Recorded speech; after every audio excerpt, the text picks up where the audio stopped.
जय हिंद। आप देख रहे हैं BRJ टॉक्स और मैं हूं ब्रजेश। अभी मैं बेनीपट्टी, मधुबनी डिस्ट्रिक्ट के बेनीपट्टी में मौजूद हूं और इंडिया की सबसे दो टफेस्ट एग्जाम मानने वाली नेट और गेट एग्जाम क्वालिफाइड करके बैठी है बच्ची। और मैं इनसे जानने की कोशिश करूंगा कितने दिनों से प्रिपरेशन कर रही थी और कहाँ से प्रिपरेशन कर रही थी। ऑनलाइन और ऑफलाइन दोनों इनकी बैचेस चलती है। तो इन बच्चे ने कहाँ से बैच लिया था और किसका बैच लिया था, इनसे भी जानेंगे और इनके पेरेंट्स से भी हम जानेंगे कि बच्चे ने किस तरीके से खुद को उस माहौल में ढाला और आगे इनका क्या प्लान है। बाबू, पहले आप अपना नाम बता दीजिए। शालिनी कुमारी। पापा का नाम? कौशल झा। घर कहाँ, वो पूरा एड्रेस? मेरा घर लोहिया चौक से TVS एजेंसी के पास लोहिया चौक ब्लॉक रोड में। अच्छा, कितने दिनों से प्रिपरेशन कर रहे थे? मैं ये एग्ज़ाम 2 बार दे चुकी हूँ। तो फर्स्ट अटेम्प्ट में नहीं निकला था, इसके बाद मैंने सेकेंड अटेम्प्ट दिया। सेकेंड अटेम्प्ट में मेरा क्वालिफाई हुआ। फर्स्ट अटेम्प्ट में क्यों नहीं निकला, तो कोई रीजन इसका? फर्स्ट अटेम्प्ट पे मैं उस टाइम से सीरियस प्रिपरेशन नहीं था और मैं सीरियस होके नहीं दी थी, मैं एक्सपीरियंस के लिए दी थी। इसलिए उस फर्स्ट टाइम में मतलब उतना क्वालिफाई नहीं हो पाया था, फिर भी उसके जो मार्क्स थे काफ़ी अच्छे थे, इसीलिए मैं सेकेंड अटेम्प्ट में पूरा मेहनत की और सेकेंड अटेम्प्ट में क्वालिफाई। आपने जो इससे प्रीवियस अटेम्प्ट में क्लियर किया था उसमें कितना मार्क्स था और अभी कितना है? उसमें मेरा 75 था आउट ऑफ 200 और इसमें मेरा है 118.5 आउट ऑफ 200। तुम लगभग आप कितने दिनों से इसकी प्रिपरेशन कर रही है? जैसे कि आपने प्रीवियस टाइम भी इसको फाइट किया था, तो आप इस फील्ड को लेके कब से सीरियस हुई है? इस फील्ड को लेके मैं 10th से सीरियस हूँ, इसीलिए मैंने 12th के बाद यहाँ से मतलब निकल गई बिहार से, ताकि मुझे इस फील्ड में जाना था कि मैं अदर स्टेट में जाके या फिर अदर कहीं जाके इसका प्रिपरेशन कर सकूँ। गाँव से निकल गई थी। मतलब बैच किसका आपने लिया था, किसी ऑनलाइन में या ऑफलाइन में? फिर आपने कैसे प्रिपरेशन किया? नहीं, मैं BHU से MSc की हूँ, तो BHU के मेरे पास इनफ कंटेंट थे इसके पढ़ने के लिए। बाकी जो कुछ भी डाउट हुआ था वो YouTube बहुत हेल्पफुल था, तो YouTube पे सारे कंटेंट मिल जाते हैं। मैंने YouTube से सारा किया था प्रिपरेशन। मतलब सेल्फ स्टडी करके आपने फाइट किया? सेल्फ स्टडी करके। फाइट करने के बाद क्रैक भी किया है। इसमें पेरेंट्स का क्या कोऑपरेशन रहा है आपका? क्योंकि बहुत सारे बच्चे होते हैं ना, फर्स्ट अटेम्प्ट में अगर क्लियर नहीं हुआ किसी भी तरीके का एग्जाम, तो पेरेंट्स भी उनको उस तरीके से सपोर्ट नहीं करते। और जबकि आपने फर्स्ट अटेम्प्ट में क्लियर नहीं किया, सेकंड में आपने फाइट किया और इसको क्लियर कर लिया, तो पेरेंट्स का क्या कोऑपरेशन रहा है? मेरे पेरेंट्स बहुत सपोर्टिव है इसको लेके। बल्कि मुझे बिलीव नहीं था कि मेरा हो पाएगा, लेकिन पापा को पूरा बिलीव था कि मेरा इस बार हो जाएगा, वो भी अच्छे रैंक के साथ। तो मेरे पेरेंट्स बहुत सपोर्ट किए। जब मैं गिरी हूँ, मुझे मतलब अंदर से हौसला टूट गया है कि मेरे से नहीं हो सकता, तब तक मेरे पापा ने मुझे हौसला दिया कि तुम कर सकती हो, और इसी की बदौलत मैं यहाँ तक पहुँची हूँ। अच्छा, जब आपका रिजल्ट आया तो आपने सबसे पहले किन्हें इन्फॉर्म किया था घर में? सबसे पहले मैंने मम्मी को बताया था, फिर पापा को बताया था। उस टाइम की कैसी, मतलब आपने किस तरीके से उस टाइम अपने आप को महसूस कर रही थी? खुशी कैसी थी? उस टाइम की फीलिंग बहुत अच्छी थी कि फाइनली मेरी मेहनत से मुझे कुछ मिला है, इतने दिनों की मेहनत का कुछ फल मिला है मुझे। अच्छा, अभी जब आपने फाइट किया तो बहुत सारे मीडिया में आपका इंटरव्यू भी चल रहा है, मैंने भी देखा है, और बहुत सारे पेपर में भी गया है। तो इन सब चीज़ों को मैं थोड़ा साइड रख के एक चीज़ पूछना चाहूँगा। जो बच्चे नेट और गेट को लेके कहीं ना कहीं ऐसा सोचते हैं कि इसमें आगे चल के फिर शायद मेरा फ्यूचर हो या ना हो, उन बच्चों के लिए आप क्या कहना चाहेंगे? नहीं, नेट और गेट में बहुत फ्यूचर है। जैसे मैंने नेट JRF क्वालिफाई किया है, तो इसके बाद मैं असिस्टेंट प्रोफेसर में अप्लाई करने के लिए एलिजिबल हूँ। मैं कहीं भी असिस्टेंट प्रोफेसर में अप्लाई कर सकती हूँ, लेकिन मेरा फोकस PhD करना है। मैं PhD करने के बाद इस फील्ड में जाना चाहती हूँ।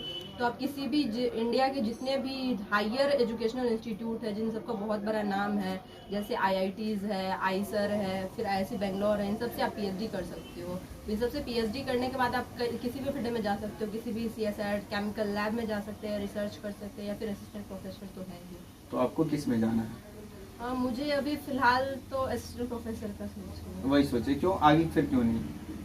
आगे का असिस्टेंट प्रोफेसर का ज्वाइन करने का सोच रही हूँ। फिर PhD के दौरान अगर मुझे रिसर्च में उससे ज़्यादा इंटरेस्ट आ गया तो फिर मैं लैब ज्वाइन करना चाहती हूँ। लेकिन फिलहाल आपने प्लान किया है कि असिस्टेंट प्रोफेसर ज्वाइन करना। इनके पेरेंट्स हैं जिनका बहुत ज़्यादा ही ये क्रेडिट दे रही है, तो हम उनसे भी जानने की कोशिश करेंगे, क्योंकि मैं इन फैमिली को पर्सनली भी जानता हूँ। तो मैं चाहूँगा चाचा जिसमें कुछ बात करूँ। चाचा, कितने दिन से बउआ प्रिपरेशन कर रही थी? बउआ ओना तो मैट्रिक के जहाँ एग्जाम दिले तो मैट्रिक के एग्जाम में सेहो बढ़िया नंबर आयल रहन, 402 नंबर लायल रहे। अपना बेनीपट्टी प्रखंड में टॉप पोजीशन में रहे। ओकर बाद फिर हौसला बढ़ले, इंटर के एग्जाम दिले तो इंटर में सेहो बढ़िया मार्क आयल। इंटर में सेहो 375 मार्क रहन।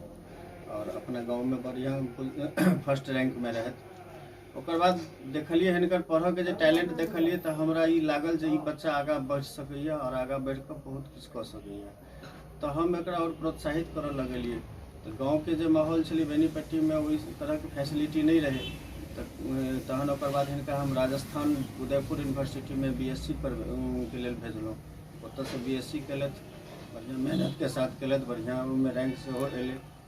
फिर ओकर बाद वही बीएससी करत टाइम में ई जैम के एग्जाम देने रहथि, जे आईआईटी में एमएससी में एडमिशन होइ छै ताहि के लेल।